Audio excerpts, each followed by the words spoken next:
আর আমিও নির্দল হয়ে দাঁড়াবো যদি রচনার চাইতে বেশি ভোট না পাই।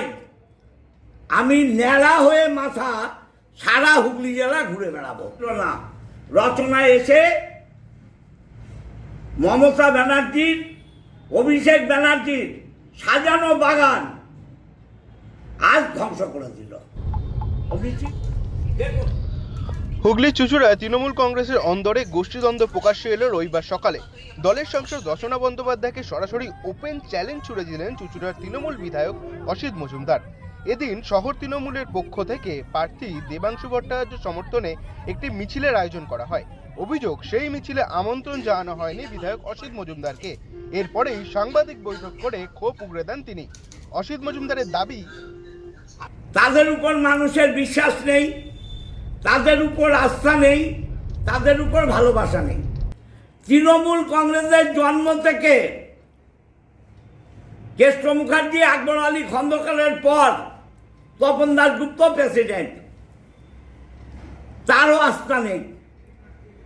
রত্নানাগ হুগলির তৃণমূলের প্রেসিডেন্ট ছিল, এমপি ছিল হুগলির লোকসভার, তার প্রতিও মানুষের বিশ্বাস নেই, আস্থা নেই, ভালোবাসা নেই। তপন দাশগুপ্তর পরেও নেই। সুদীপ্ত রায়, যে তৃণমূল কংগ্রেসের জন্মলগ্ন থেকে মমতা ব্যানার্জির সঙ্গে রয়েছে, তার উপরেও মানুষের আস্থা নেই, ভালোবাসা নেই। আস্থা ভালোবাসা কার উপরে আছে? রচনা ব্যানার্জির উপর। আমি চ্যালেঞ্জ করছি রচনা ব্যানার্জিকে, 9 তারিখ পর্যন্ত সময় আছে। আজকে থেকে 9 তারিখ উনি নির্দল হয়ে চুঁচুড়ায় দাঁড়ান, আর আমিও নির্দল হয়ে দাঁড়াবো যদি রচনার চাইতে বেশি ভোট না পাই। আমি ন্যাড়া হয়ে মাথা সারা হুগলি জেলা ঘুরে বেড়াবো। উনি কি করলেন?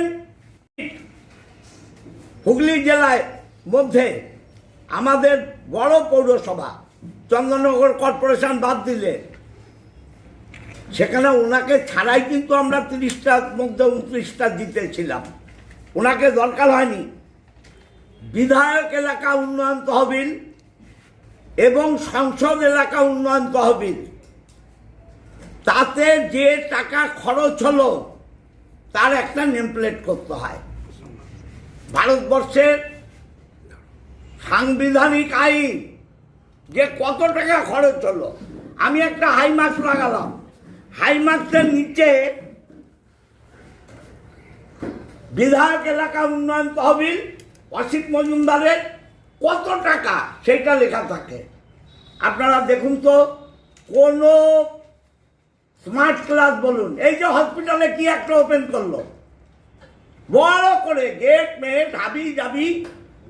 হ্যাঁ, আপনারা মনে করে দেখুন, ফ্লেক্সটার পেছনে টাকার অঙ্ক লেখা ছিল যে কত টাকা দিলেন? লেখা নেই। কেন লেখা নেই? এটা তো আইন, ওকে লিখতে হবে যে কত টাকা দেয়া হলো, লেখা নেই। হ্যাঁ, এবং রচনা আসবার আগে পর্যন্ত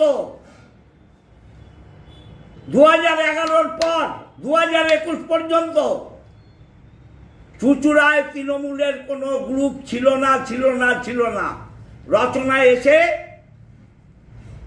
মমতা ব্যানার্জির, অভিষেক ব্যানার্জির সাজানো বাগান আজ ধ্বংস করে দিল। ও মিছিল করবে এমএলএ কে বাদ দিয়ে, মিটিং করবে এমএলএ কে বাদ দিয়ে। ও বলেছে এক জায়গা, আমার কাছে আছে, যে আমি এমএলএ মিটিং মিছিলে যাব না। তাহলে আমরা সব বানের জলে ভেসে এসছি। 15 বছর চুঁচুড়ার মানুষকে কিছুই দিইনি। আর রচনার কথায় 74 জন এমএলএ বাদ হয়েছে, তাদের কারো বিশ্বাস নেই, মানুষের আস্থা নেই, ভালোবাসা নেই। ও 74 জন রানিং এমএলএ যারা আগামী 7ই মে পর্যন্ত থাকবে, তাদের অপমান করেছে।